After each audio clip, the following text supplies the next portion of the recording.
Now, we've covered all sorts of World War II vehicles already on the channel this year. Yeah, we've done tanks, we've done trucks, we've done ships, but there is one thing missing. That's right.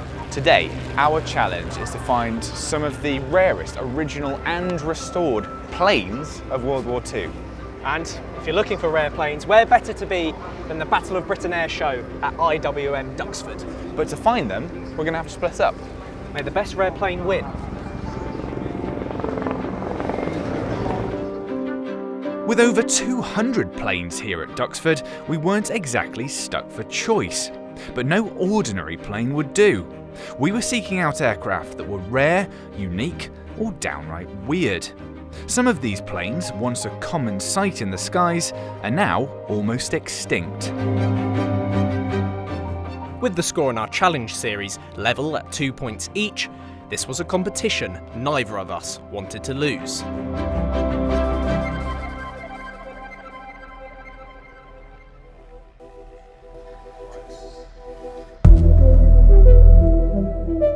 To begin our search, we got up bright and early and headed straight to the Aircraft Restoration Company hangar, where director and pilot John Romain had promised to show us two of the rarest World War II planes on the planet. Okay, John, now this is a very unique looking aircraft. What is this? This is a Bristol Blenheim. A Bristol and, Blenheim. This is actually the only flying example in the world. Wow. And it's actually a Blenheim Mk1 with this short nose, and it is the only Mk1 Blenheim physically in the world now. At the time it came into the Royal Air Force, it was faster than any of their biplane fighters.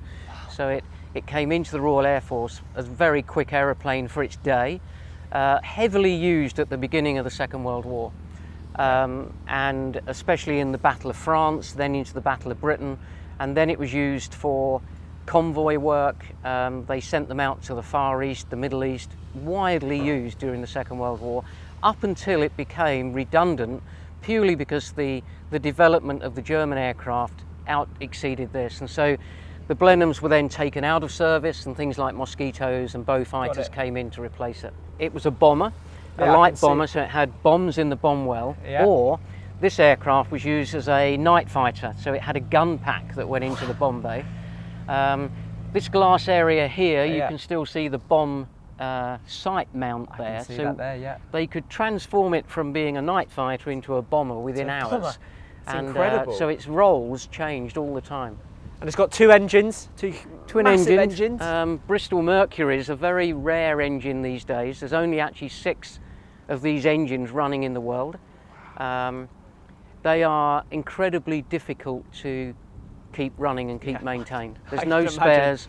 They are very difficult to keep going. So you're looking at a very rare piece of machinery now. You had the pilot and a navigator in the front. And then if we walk around to the back, you'll see the rear or the mid turret. Very wide wing as well.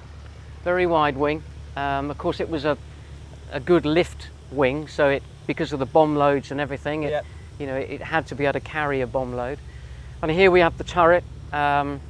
With the Mark I's just had this little Vickers K machine gun, which, according to history, wasn't very successful at all. I was going to say, it doesn't look very big or powerful, that machine gun there. It's not. It's not. And so the guy in the back was the radio operator and the rear gunner. He had 2 roles to do. It must have been incredibly difficult when you don't know where, the pilot's going one way, you're trying to fire another. The angles must have been very difficult to defend this aircraft with such a small. Yeah, it would have been incredibly difficult. And of course, the other thing is you have to be so careful that in your panic or rush to fire back at a fighter, you don't actually hit your own aircraft. Absolutely. And so that sort of plate there that rides over stops the gunner from actually shooting off his own tailplane. So you've got that to consider as well. So it was unique in so many ways, the Blenheim. But it was just, it was overtaken by development very quickly. And will you be flying this weekend, or will anyone be flying this? Yeah, this is flying in the show. We are putting it up with 2 Lysanders and a Gladiator, and they all have the same engines. I mentioned earlier, there's only 6 of those Bristol Mercuries actually flying in the world currently.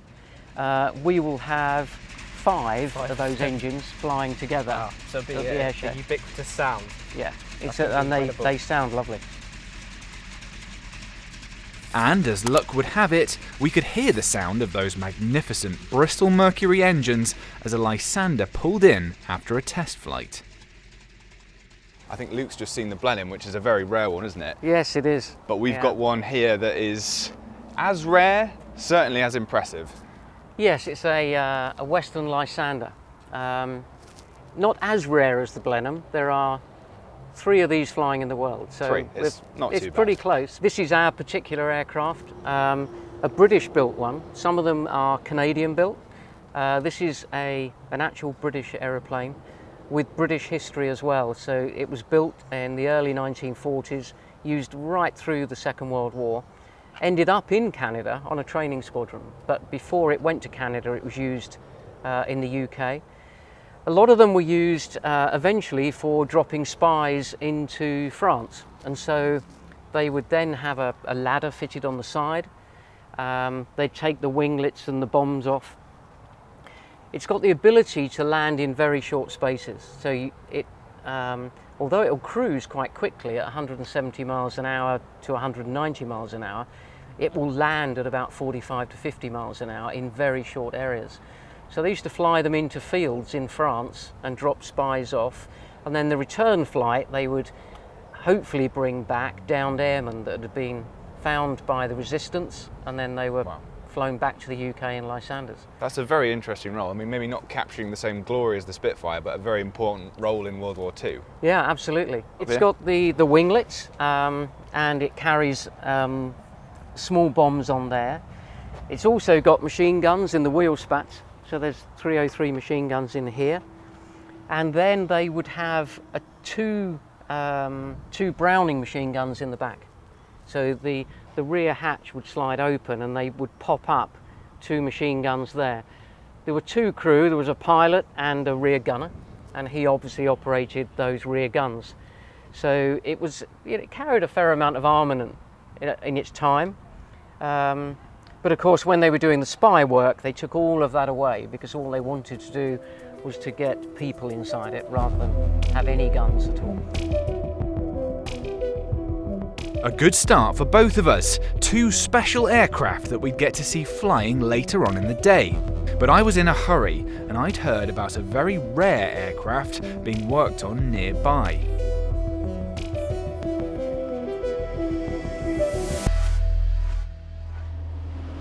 Now, here in the fighter collection at IWM Duxford, you've got all sorts of planes that are under restoration being restored to airworthiness. So we've got the P-51 Mustang here, you've got the Spitfire, the Supermarine Spitfire over here. But the one I'm most excited about isn't even finished. It's this one here. It's an Italian aircraft. It's the Fiat Falco.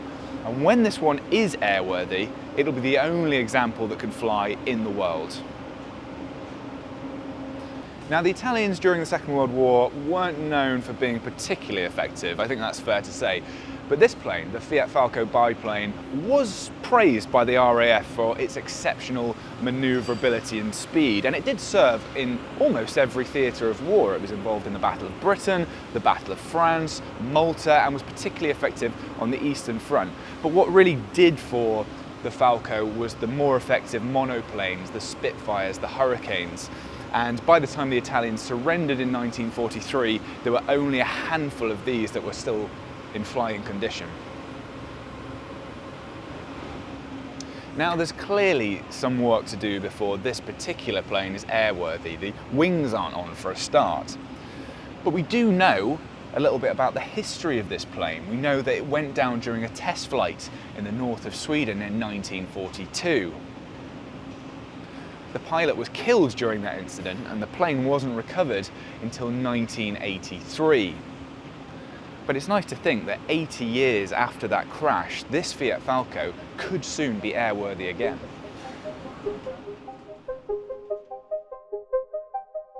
Two rare planes in the bag. Meanwhile, Luke had predictably headed straight for the largest hangar on site and was weighing up his options. I'd need to catch up. Now, when you think of British World War II bombers, you might think of the Stirling or indeed the Lancaster.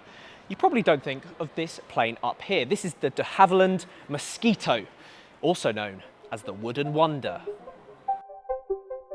When Geoffrey de Havilland first sent his design to the British government, after Air Ministry calls for a faster, medium-sized bomber, they simply weren't interested. A bomber made out of wood was initially deemed unfit for action. In spite of this, with his own factory and workforce, de Havilland continued production of the Mosquito, and after overwhelmingly positive performance tests, it didn't take long for the project to receive financial backing and the Mosquito to become a crucial bomber of the Royal Air Force. The fact that the de Havilland Mosquito was made out of wood meant three things. First of all, it could be produced at a much quicker rate than any other bomber. Second of all, it was more buoyant, should it have to ditch into water. And third of all, it could reach speeds of up to 415 miles per hour. In fact, when it was tested against Spitfires, it was actually the Spitfires that were struggling to keep up with this plane. Helping the Mosquito achieve these speeds are these two twin Merlin V12 27-litre Rolls-Royce engines, and with them you have these absolutely gigantic propellers. Now, if you actually follow the trajectory, you can see they virtually touch the cockpit.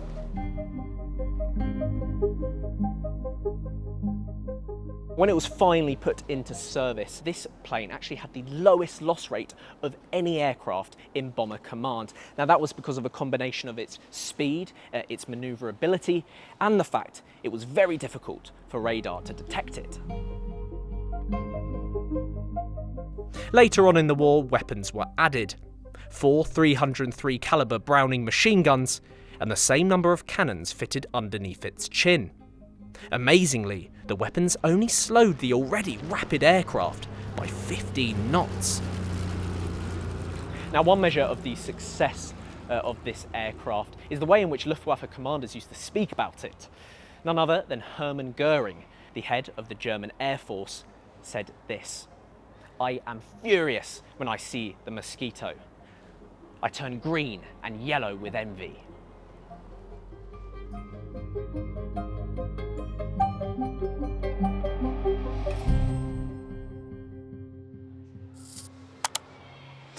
Now, I'm really excited to have found one of my favourite planes here. This is the Fairy Swordfish. It's not the most glamorous plane we've included, and in many ways it looks like a relic of the First World War, and it certainly had its problems in terms of performance. It was so slow that some crew described the feeling of being in it as being like going downhill, and yet as a torpedo bomber it was extremely effective, certainly the most effective of the British Fleet Air Arm. Shortly after we filmed this, the very lucky Dan Snow got the chance to fly in one of the few airworthy Swordfish, and you'll be able to see that video on the channel soon. So what made the Swordfish so effective? Well, it could take off from British carriers in the most atrocious weather conditions. It was slow, but that actually made it really difficult to hit. And it ended up as a torpedo bomber, sinking more tonnage of Axis shipping than any other aircraft. We know a little bit about the history of this Swordfish. We know, for example, that it was painted black for nighttime operations. But lots of Swordfish were used to defend Allied convoys against German U-boats. And among its many accolades, the Swordfish was actually the first aircraft in the British Fleet Air Arm to sink a U-boat. The Swordfish was involved in various notable battles of the Second World War. It carried out a really successful raid on the Italian fleet at Taranto, proving itself once again. But perhaps the moment of glory for the Swordfish came in May 1941, when 15 of them took off from HMS Ark Royal to attack the German battleship Bismarck. Now, each of these Swordfish carried only one of these torpedoes. They had one chance to hit their mark, and 2 of them did so.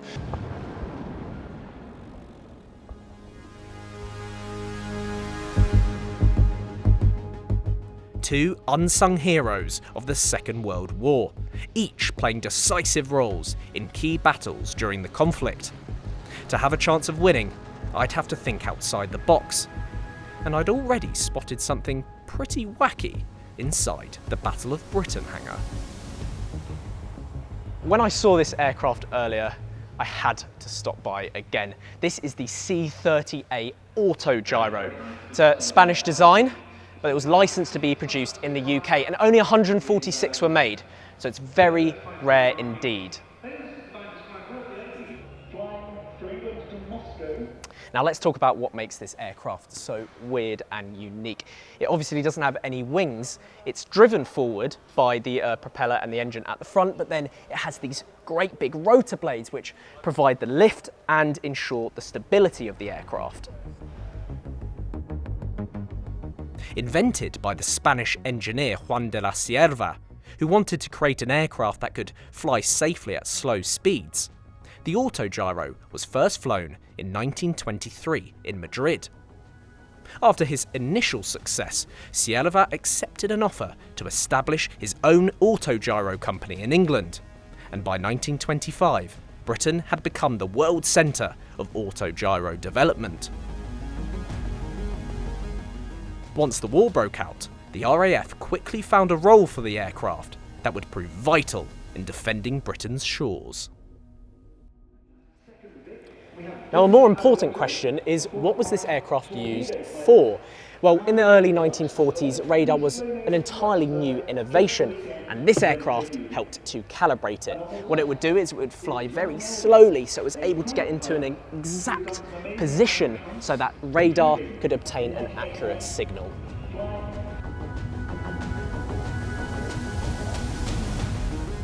Admittedly, that is one weird flying machine. But if Luke believed small and unusual would win this competition, I was going for the complete opposite. For my final choice, I'd gone for a plane that was truly gigantic.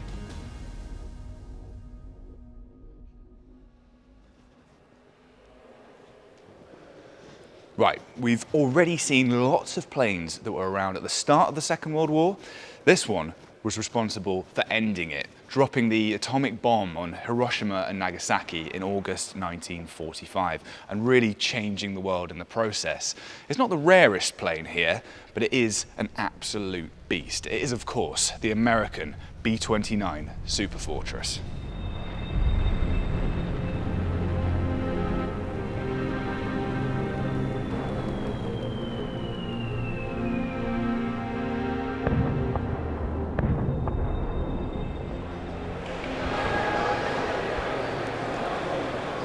It was 30 metres long, the wingspan was 40 metres. It was 61 tonnes when loaded with bombs, and it could fly over 3,000 miles, which made it perfect for hitting targets across the Pacific in Japanese-occupied territory. One really interesting thing about the Superfortress is these gun turrets are remotely operated. So the gunners wouldn't be sat here in a glass bubble exposed to enemy fighters. They'd be up in the fuselage at a sighting station, and these are controlled by computers. So it just shows how technology has moved on since the start of the Second World War. And if remotely operated gun turrets aren't space age enough for you, then the nose of the Superfortress was the inspiration behind the Millennium Falcon in Star Wars.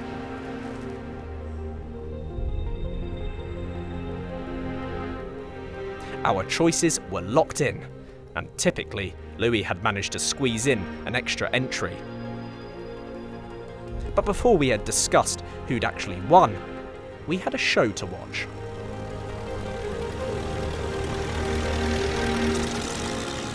Among the dozens of recognisable and rare planes preparing for takeoff were the Bristol Blenheim and 2 Lysanders. But for any fans of World War II aircraft, this was going to be quite a spectacle.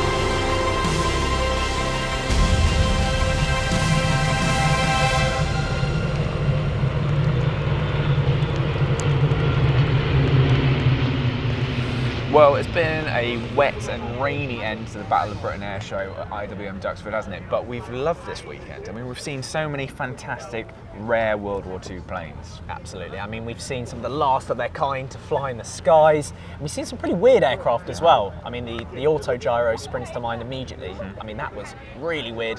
What were your standouts? Well, I have to say, one of my favourites is the Swordfish. It's just one of those planes that punches above its weight, you know, was involved in such a huge moment in World War II, the sinking of the Bismarck, even though it looks completely antiquated, involved in other battles. The Lysander as well, fantastic history, picking up Allied airmen in France, picking up members of the French resistance, and we got to see that one fly, so that was pretty good. What was your favourite? That's true. I mean, we got to see the Blenheim fly as well. That was a remarkable aircraft. John Romain, an absolute legend as well. I've got a soft spot for the Mosquito, similarly to the Swordfish. It's a very underrated aircraft of the Second World War, but I think I'd be an idiot not to choose the auto gyro. I think that's such a weird looking plane. It's like a helicopter and a plane combined. It's a weird sort of hybrid. There are only 140 or so made. For me, that's got to be the winner. But it didn't fly. I mean, the point of this air show is that we get to see the planes fly, right? I mean, I didn't even mention the Fiat Falco, which is the Italian fighter plane, because it's in bits, you know? It's a very fascinating plane, but I have to go for the Lysander because we got to see it actually fly. So you're going for the Lysander, I'm going for the auto gyro. It's plainly obvious that we're not going to agree. I don't think we're going to agree. How are we going to solve it? I think you are going to have to tell us what you think your favourite is. Okay, guys, you heard him. Let us know down in the comments what plane do you think should be the winner of this challenge. Yeah, and if you like this video, please like it and subscribe to the channel. We'll be back with more like this very soon. Cheers. Cheers. Welcome to the History Hit YouTube channel. Hope you enjoyed that video. And if you'd like to see more videos where we attempt to try and bring history to life, please don't forget to subscribe and hit that notification bell. Cheers guys, see you soon.